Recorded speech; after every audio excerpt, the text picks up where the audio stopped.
அவன் அம்மா பிறந்த உடனே இறந்துட்டாங்க. அவன் அடாப்டடுங்கிற விஷயம் அவனுக்கு தெரியக்கூடாதுங்கிறதுக்காக தான் இவ்வளோ பண்ணோன்னு அவங்க சொல்றாங்க. இப்போ பையனுக்கு 6 மாசத்துல இருந்தே எல்லா தடுப்பூசியும் போட்டிருக்கேன்னு சொல்றாங்க. டாக்டர் சொல்றாரு, ஆனா அவங்க அம்மா தடுப்பூசி போடல. சோ பிறந்த பிறகு இவனுக்கு மீசல்ஸ் வைரஸ் தொற்று ஏற்பட்டிருக்கு.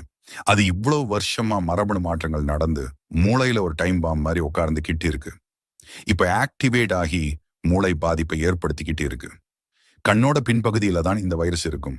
சோ ஓட்டை போட்டு வைரஸுக்கு டெஸ்ட் பண்றாங்க. வைரஸும் இருக்கு, அதுக்கான ட்ரீட்மெண்ட்டையும் ஆரம்பிக்கிறாங்க. சரியான பிறகு டாக்டர்ஸ் கேட்கறாங்க, இந்த அடாப்ஷன் விஷயத்தினால நீ ரொம்ப வருத்தப்படுறியான்னு. அதுக்கு அவன் சொல்றான், எனக்கு ஆல்ரெடி தெரியுமே, என் தாடையில இப்படி ஒரு பிளவு இல்லைன்னு இருக்கே, இது அம்மா அப்பாக்கு இருந்தா தானே எனக்கும் வரும்னு கேட்கிறான். அவன் சரியாகி போன பிறகு மேட்ச் விளையாடி ஜெயிக்கிறதையும் அந்த டாக்டர் பார்த்து ரசிக்கிறாரு.